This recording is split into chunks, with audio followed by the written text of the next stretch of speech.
सुदन गुरुङले पदभार ग्रहण गर्दै हुनुहुन्छ दर्शकले यहाँ देख्न सकिन्छ सुदन गुरुङले पदभार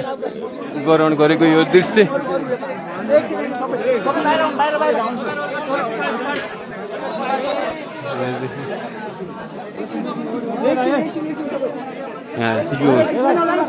यहाँ देख्न सकिन्छ सुदन गुरुङले हस्ताक्षर गर्दै हुनुहुन्छ दर्शकबिन पदभार ग्रहण गरेर भर्खरै यतिखेर पदभार ग्रहण गरिसक्नु भएको छ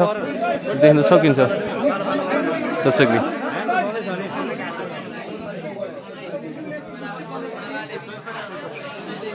देख्न सकिन्छ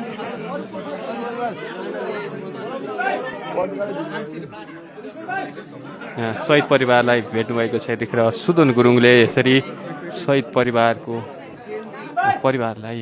भेटेर उहाँले आश्वासन दिइराख्नु भएको छ देख्न सकिन्छ उहाँको आँखामा आँसु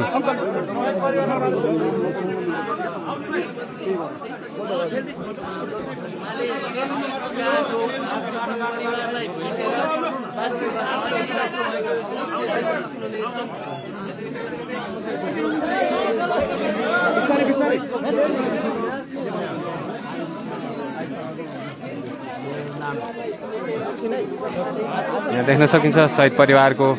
शहीद परिवारलाई सुदन गुरुङले भेटिरहेको यो दृश्य देखाइरहेका छौँ दर्शकबिन गृहमन्त्री सुदन गुरुङ माननीय सुदन गुरुङ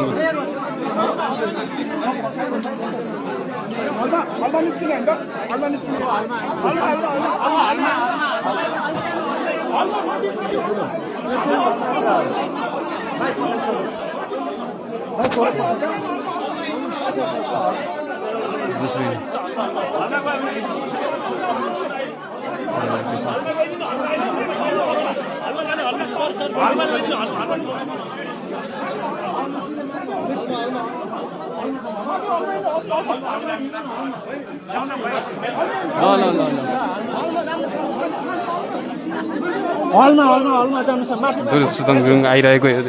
देखिरहेका छौँ अब यहाँ पदभार ग्रहण गरेछु अब माथि हलमा आउने क्रम जारी छ